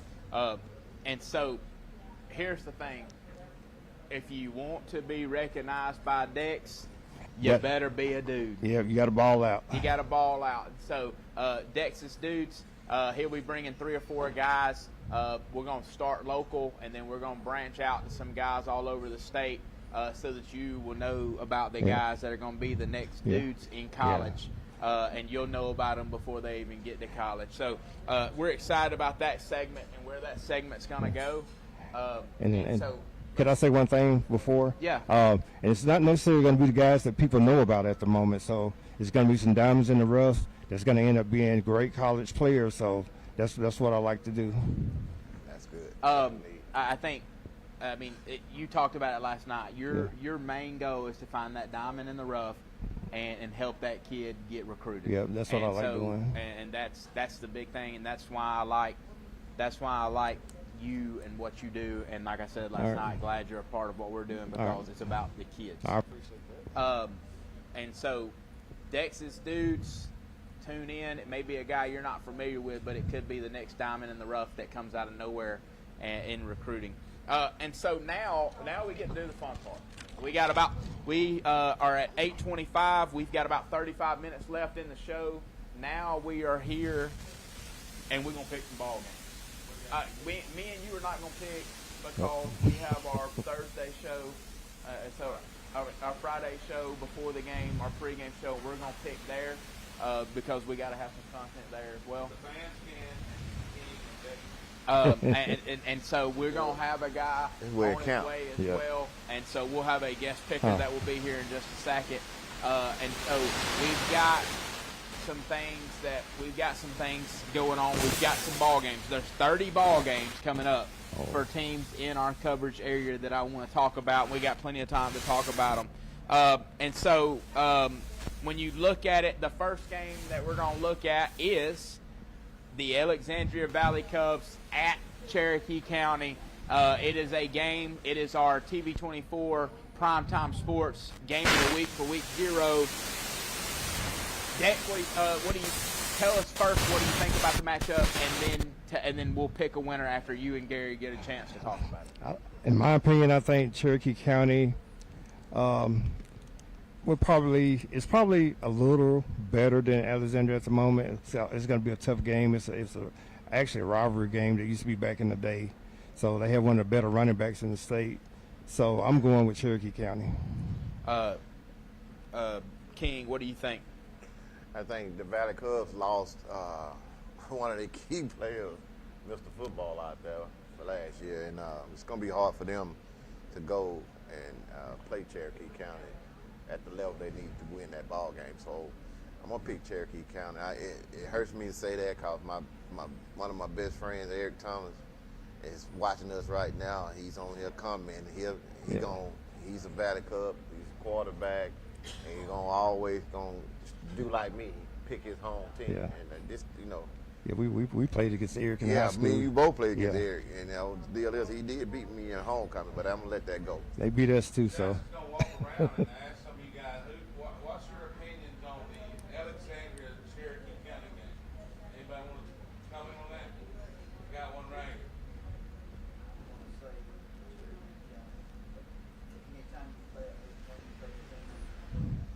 Better be ready. Yep. Anybody else want to make it? Alexandria. These guys over here, they're there.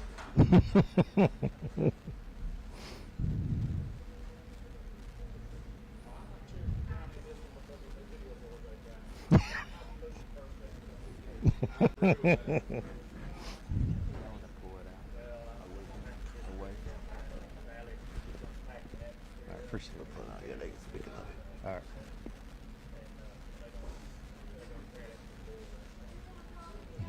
Okay.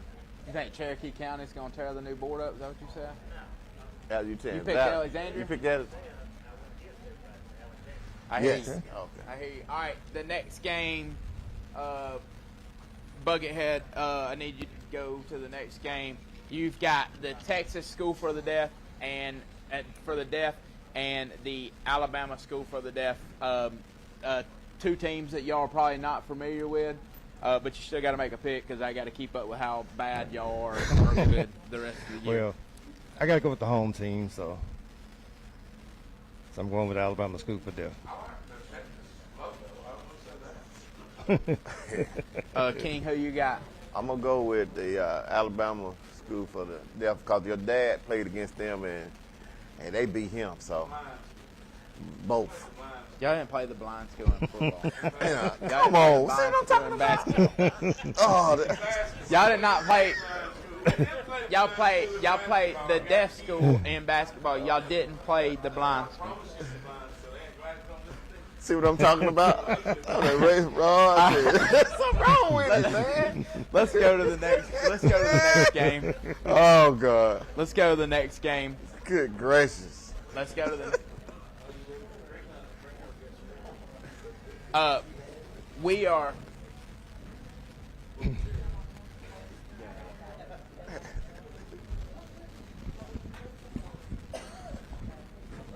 Hey, how you doing, bro? Grab your Dexter. chair. All right, the next game. This is a jamboree game, so we won't pick it because it really grab a don't chair and count. put it over here.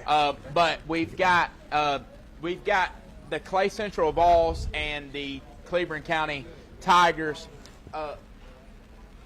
Why would my question is, and I asked Coach Dawson Taylor, coached me at White Plains last year. He's at Cleveland County now.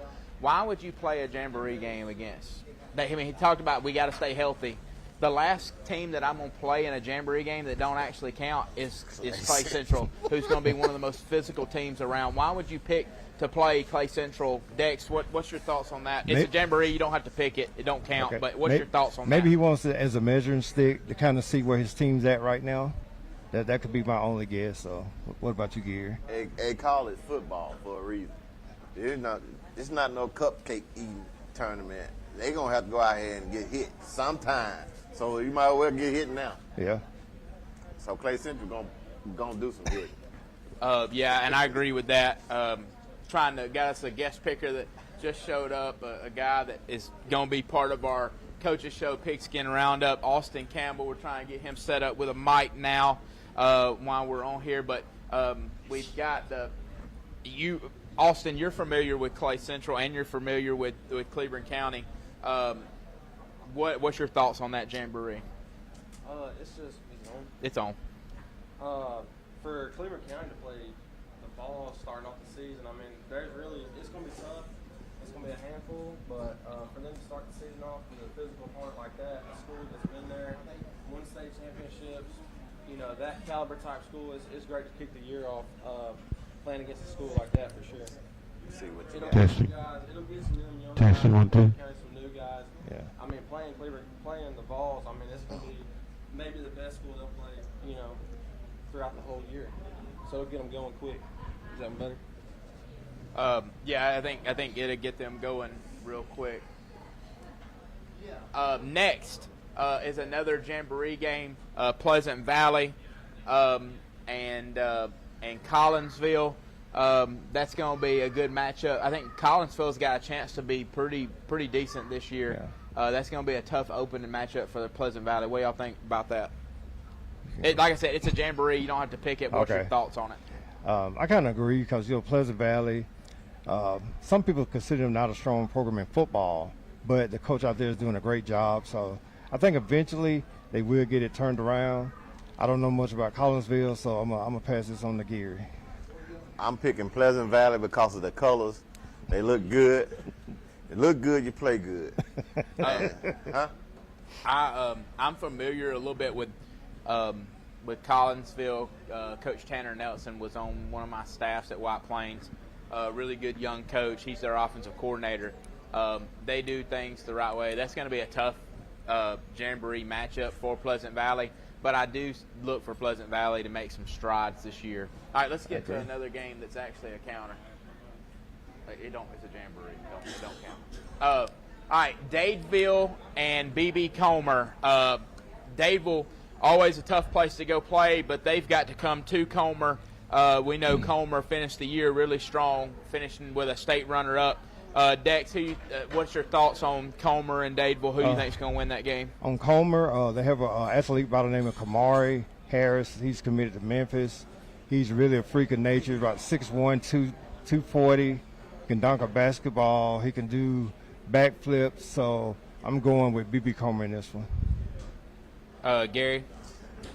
I would hate to say BB Coleman, but I'm gonna have to say it because they call in talking to me in Buckethead like they really want to come up here and play Oxford, but I'm gonna let them have that down there, and I think BB Coleman will win that game. All right, Austin, what do you think about the Comer-Dadeville matchup? Just being familiar with both schools, playing Dadeville, I don't care who Comer's got. I know he's a dog for sure, but Yeah. it takes a team to win a game. I'm going to go with Dadeville. Them boys got athletes year in, year out down there. Well, without ruining my pick, Austin, you're going to be 0-1 on that pick. Really?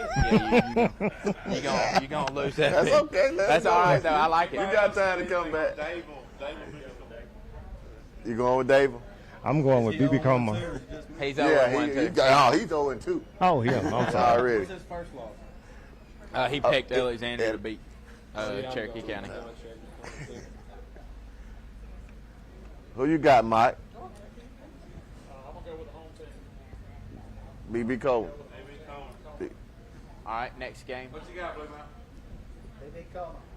Mountain? Blue Mountain Bandit picked BB Comer as well. So we've got a couple of Dables, which I didn't think we would have, so that's cool. All right, next we've got the Coosa Christian Conquerors and Geraldine Dex. Familiar with Coosa Christian, may not be as familiar with Geraldine, but who do you think is going to win that game? Coosa.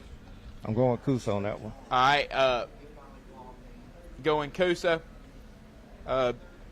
King, who you got? I'm going with Buckethead Auntie Geraldine. I'm going to go Coosa as well. This is I think this is a good matchup. If you don't know about Geraldine, Geraldine That's a good one. returns everybody. I was talking actually with Coach Finley at Ohatchee the other day. I think Geraldine's going to have a pretty good football team this year. We know that Coosa's got a really good football team. I think this will be a really good Week 0 matchup between two schools that are in different classifications. Blue Mountain Bandit, who do you think wins this game between Coosa and Geraldine? Blue Mountain Bandits got Coosa. What y'all think? What do you think? Brian went there. I think that might be the one that's messed up. So keep that just in case. Okay. That was a good one. What did he say? Brian said Geraldine. Geraldine, Coosa Christian. So kind of split right there. Like I said, me and Buckethead will give our picks. Austin, what do you think? You said Geraldine, didn't you? No, I went with Coosa. He went with Coosa. All right, so I think that'll be a good match. I think Coosa's got a really good ball club. All right, Etowah and Springville. This will be our Thursday night lights game here at TV24 Primetime Sports. And so looking at Etowah, had a really good year last year. I was able to talk with one of the coaches from Springville last night at the Jamboree, and they feel pretty decent about where they're at. It's a 5A matchup versus Springville 6A. Are they 5A? 5A. 6A. It's a 6A match. It's a 5 or 6A matchup. I can't remember versus a 4A Etowah. But who do y'all think? Dex, I'm gonna start with you.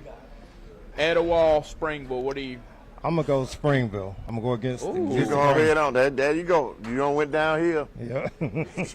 He don't drunk the Kool-Aid. All right, King. Who you got? Etowah. I'm trying to help him. Etowah. Dex seen that logo and thought he was talking about LSU. Yeah. Austin. See that tag. Great looking logo. If this ain't baseball, give me Etowah.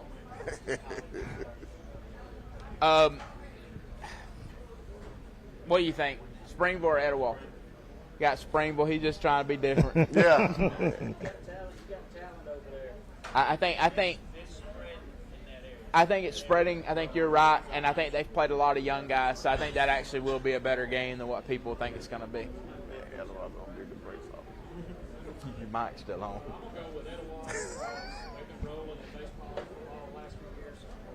I got you.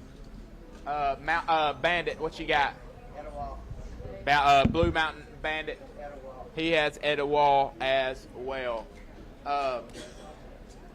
All right, Gaston City and Carver Montgomery. Ooh. All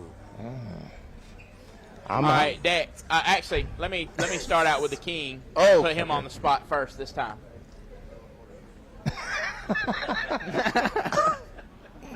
Ooh.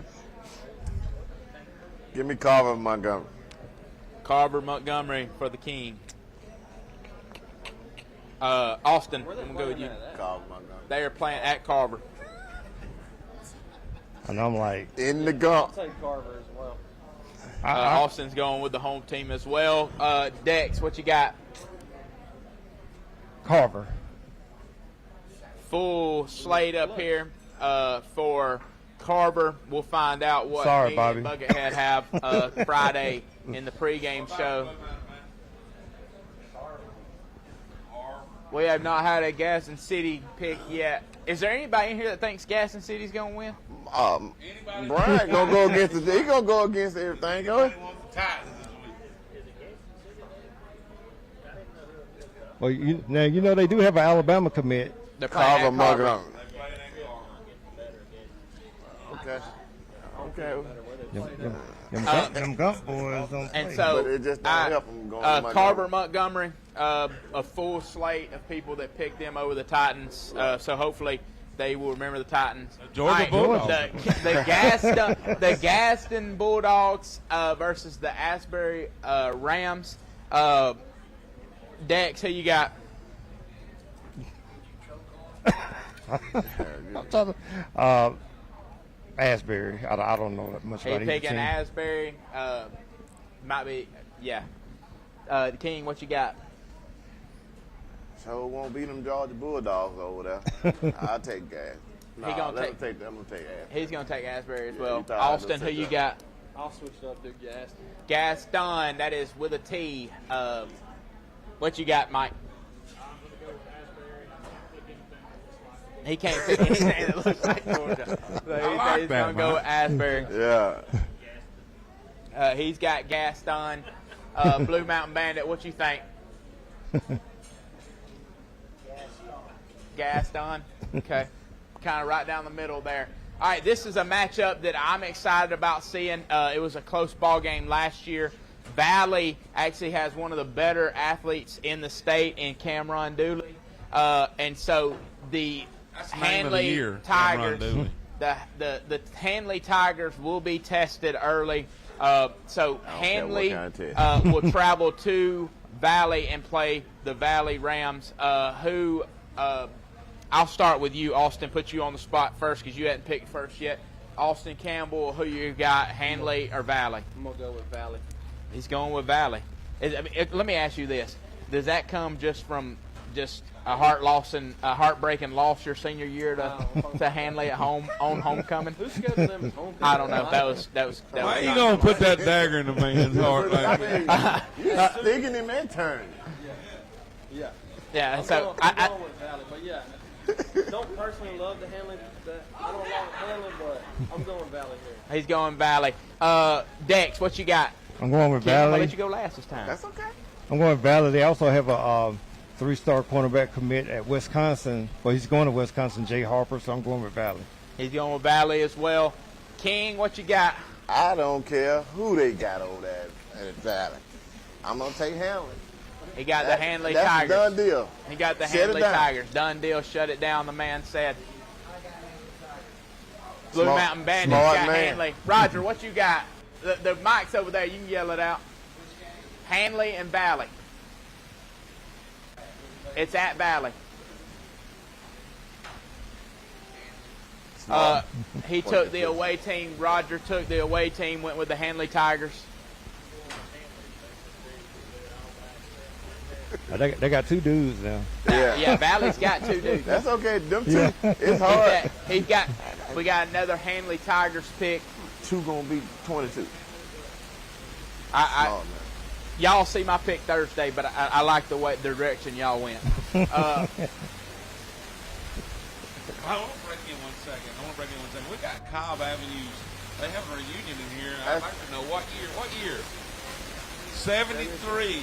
Cobb. I don't know. Cobb is still no longer here, but I mean, They still here. I mean, it's still here, but I'm saying the high school part is no longer here. Well- It's part of Anna. Well, let the King give you some history behind that. Now, one thing about Cobb used to play county, King, the school at Hopkins County, and Cobb used to play against them. And Cobb beat Calhoun County 100-something to 7 in a football game. Now, I'm just letting you know. What is it, 100? 98 to net. Man, I'm just letting you know. Hey, he kept My on mom walking. and dad graduated from county. I'm just letting you know Cobb is good talent. 98 to net.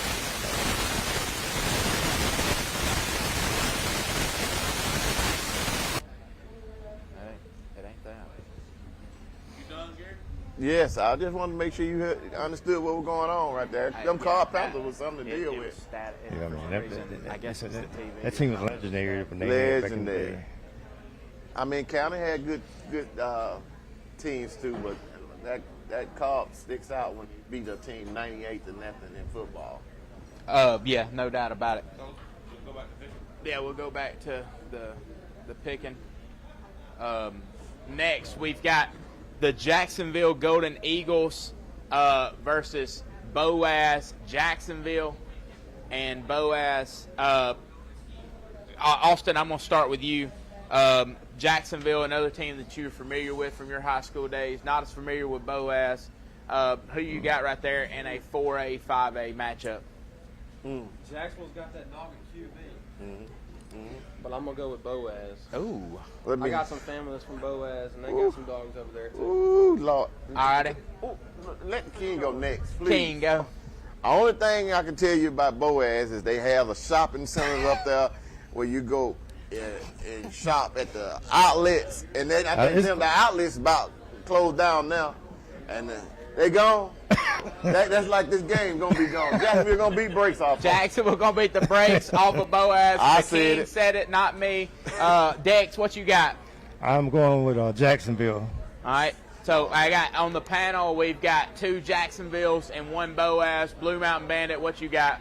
I got Jacksonville Golden Eagles. Jacksonville Golden Eagles by the Blue Mountain Bandit. Mike, what you got?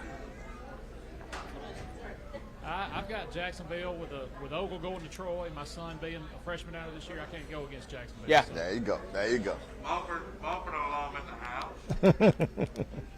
That man might have not want nobody to know that. All right, next pick.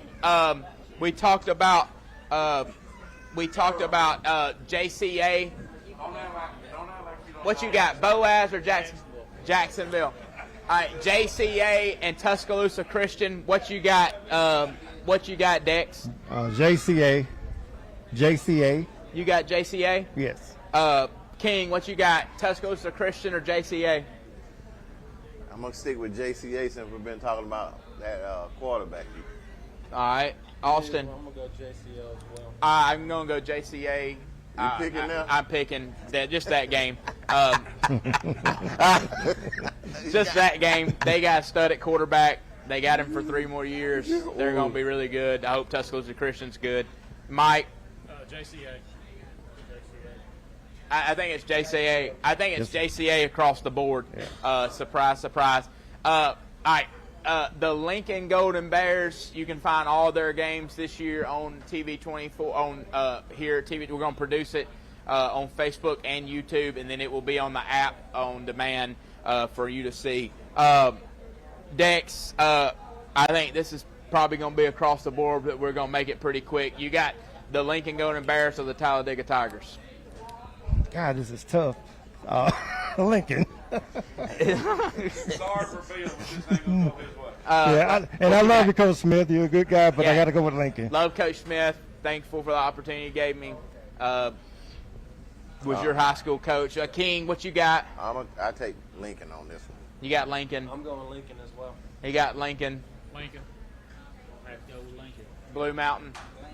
It's Lincoln across the board. Ooh. All right, we've got the next game is Childersburg traveling to Mumford. Mumford, a new look Mumford Lions without Sylvester. And so I'm ready to see what they look like. And eventually, I mean, I don't know if people. It's been so long since they've been real good. Childersburg used to have some athletes that came through there. People forget about that. There's got to be there's eventually those athletes have got to run back through, and they've got to be good again. Is this the year that Childersburg's going to take a step forward and be Come and on be down the successful in line. football? You can't be rebuilding every year. Dex, who you got in this? Mumford or Childersburg? Be I'm careful. gonna go with Childersburg. Dex is picking the upset, going with the away team, and picking Childersburg Tigers. Who you got, King? My son is coaching at Childersburg. Your son coaching at Winterboro. I'm sorry, Winterburg. My son is coaching at Winterburg, and what he told me last night was, Childersburg. This is what he told me last night. Childersburg is going to be a team to deal with on that area down that way. Montford is not going to beat Childersburg, even in checkers, even in dice, pity pat, Monopoly. So who you got?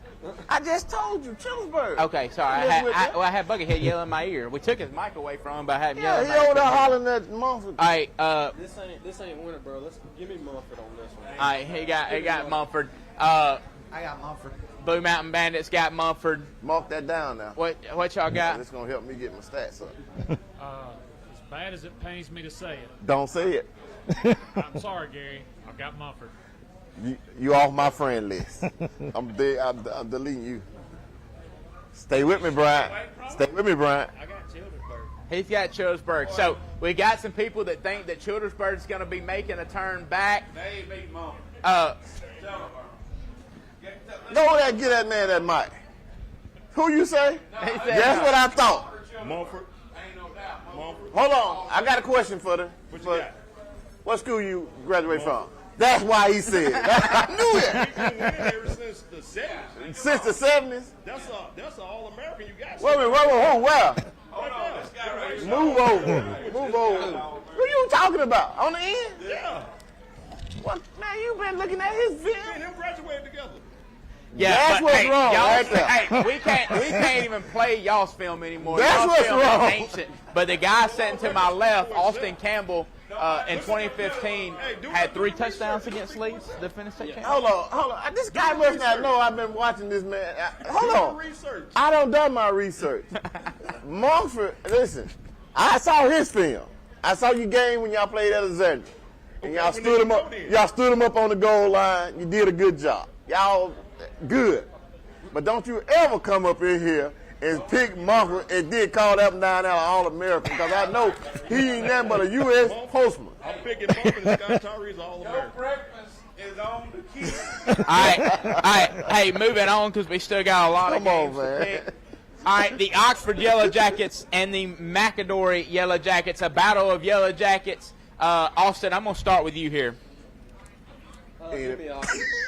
Austin's got Oxford. Dex, who you got? Even though McAdory has one of the best tight ends in the country, I'm going to Oxford. I'm going to Oxford. All right, King, who you got? I can't believe you asked that question. You asked that question, man. Come on. Man, put the camera back on me. I can't believe. Put the camera back on me. I can't believe. Who you got? Roll my eyes. The Oxford Yellow Jackets, man. Don't you ever ask me a question like that. All right, Oxford Yellow Jackets. That's y'all are from Oxford. Y'all- Yeah, they already know. Yellow There Jackets. says Oxford over here, so. Hey, Roger wants to pick. I think. Yellow Jackets. Yeah, we got. Right now, we're across the board. Does Bo Jackson still play for McAdory? No. No, he don't play for McAdory no more. Okay, I'll have to pick Oxford. Yeah. Okay, I got a question for you, Coach. What do you think about the shift in the high school football with private schools, and also this bill they're working on about, go to school anywhere you can go? Yeah. Hiring these bigger coaches, paying them a lot of money, it's becoming like college kind of. I don't. What's your opinion on that? I don't really care for it. I'm an old school high school football guy. I think high school football is changing, and when you can find pure high school football still, I think that's great. The rule about go wherever you want to, that's going to be bad. Like Buckethead's all for that. I hate that. I hate that idea. I hate it. But the thing about it is like, let's make people still move and do things the right way. Let me say this. You don't have a mic. Yeah, y'all coming through your loud and clear. Okay. Here's the thing. I say this because of the fact that it's already happening, and it's not fair to the other schools that are not taking advantage of it. Some schools are winning because they're taking advantage of it, and other schools are. But here's the thing. But those schools that are not taking advantage of it are not going to do it anyway because they're schools where people don't want to go anyway. I mean, the only reason they have kids playing right now is because people live in that district and they have to go there. They're not going to benefit. Second string and third string kids that would go to another school if they could. Because they live All right, out the keep district. hie school pure. All right, support your high school. That's a terrible, stupid idea. I'm just going to say it. It is happening. It is. Here's the thing. You talk about the private schools, and I used to say stuff about the private schools, but right now the public schools are cheating just as much as the private schools. I would like to see the private schools have a separate thing because when I was coaching at Mumford in baseball, we got beat by private schools every year we went to the playoffs. It's just difficult there. And so when you get in those smaller sports, football is not as dominant with the private schools as much as some of the other sports. But when you get to like baseball, like the small, where it don't take as many guys, they dominate that. I would like to see that. But football, high school football is not as pure as it used to be. So when you can go to the Creek Bank or places in Calhoun County and you still get that pure atmosphere, I love it. Love it. So the team that blind football team that your dad. Hey, we got. Hey, look, the blind football team don't exist. I don't know what he's talking about. All right, they may have had some blind people that came over and played on that. We got 5 minutes, so we got to run through these very quickly. I've got Oxford McAdory. We had Oxford across the board. I got Pell City and Moody. That's a jamboree game. Piedmont goes to Fife. That's going to be a really cool matchup, but we're going to pick all the real games. Pell City and Moody. Going with Dex. Who you got? Make it quick. Moody. Pell City. I mean, he picked Moody. King, who you got? Moody. Moody. It's Moody across the board. Saxon Ohatchee. This is a big matchup. Blue Mountain Bandit, who you got first? Say it, Ohatchee. Oh, the Sax man picked Ohatchee. Ohatchee. Oh, the Sax graduate again picked Ohatchee. Who you got, King? Sax. He's got Sax. He hurt. thinks that he's going to come out and play well. Roll Tribe, baby. Roll Tribe says Austin. I got Sax. It pains me, but I'm going to have to say Sax. All right, Southside and Gunnersville is our next matchup. Real quick, Dex, who you got? Southside. He got Southside. Southside. All right, Austin. I'm going with Gunnersville. He said give him Gunnersville. He likes to fish. Give That's him what he's gonna have to do. Go fishing. I'm going Gunnersville. All right, he's going Gunnersville. Southside. Got a good team. Blue Mountain Bandit says Gunnersville. So that's split right down the middle. Spring Garden and Sandrock. If you go with Sandrock, you're going to lose. All right, real quick. Spring Guard. King. Spring Guard. Spring Garden. All right. Coach Heath at Sound Rock. All right, shout out to Coach Heath. Sorry about everything that's going on. Sorry about that. You're not going to, yeah. Good luck. Sylacauga and Winona. Sylacauga, how's the Chris Smiley era start at Sylacauga? Sylacauga. He picked Sylacauga. Dex, what you got? Winona. Winona. Yeah. The Dragons. The Dragons, I'm Winona. going with the Aggies. He's going with the Austin's going with the Aggies of Sylacauga. TCC and Tarrant. Who you got? Real quick, Dex. TCC. TCC. Nah. You got Tarrant. Terrence. You got Tarrant. Who you got? I'm going for Tarrant too. I think we got 2-1. I hope TCC wins. I'll tell you my pick on Thursday. Victory and Woodland. It's at Woodland. Who you got, Dex? Woodland. He got Woodland. Woodland across the board there. Vincent and Raglan. A very good Vincent team travels to Raglan. We need to return. Who you got? Vincent. I'm going to go with Vincent as well. All right, Horseshoe Bend and Wadley. Who you got? Watley. Wadley. Weaver and Donahoe, one of the best matchups in our area. Who you got? Weaver and Donahoe. Weaver. All right. I'm going to take Donahoe. The King takes Donahoe. I'm gonna go Weaver as well. So everybody thinks that the Ken Kofor era is going to start out with a win at Donahoe. Next, we've got Welborn and Anniston. Welborn and Anniston, it's at Anniston. What does the Rico Jackson era start out with at Anniston? With a win, It's a win for Anniston. You got Anniston, Dex? I do. Who you got, King? Anderson. Got Anniston. Bulldogs. And Austin Campbell takes the Bulldogs. Bulldogs on Hoax three. Bluff and Hoax Bluff, Westbrook Christian. Westbrook. Oh, no. Hold on. It ain't Hoax Bluff. I don't know what I'm thinking. It is St. John Paul II, Buckethead's favorite team.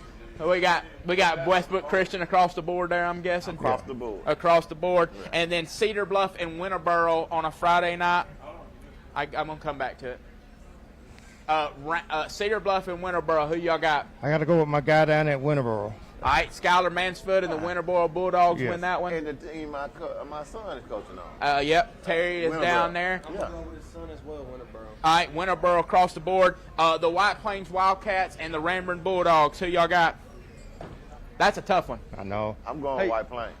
White Plains. King goes White Plains. Dex goes White Plains. Who you got, I'm Austin? gonna go Ranburne. All right, going Ranburne. All right. All right. Hey, we're gonna go out. Thanks for joining us this morning. Tune in across the board this week. We had a full show. Thanks for having us. All the people that are here, thanks for having us. Western Citizen, thanks for having us. I'm about to go eat. Peace. Breakfast Club out. I know, man. I'm so. He going to eat. I got to get up the road, start cooking.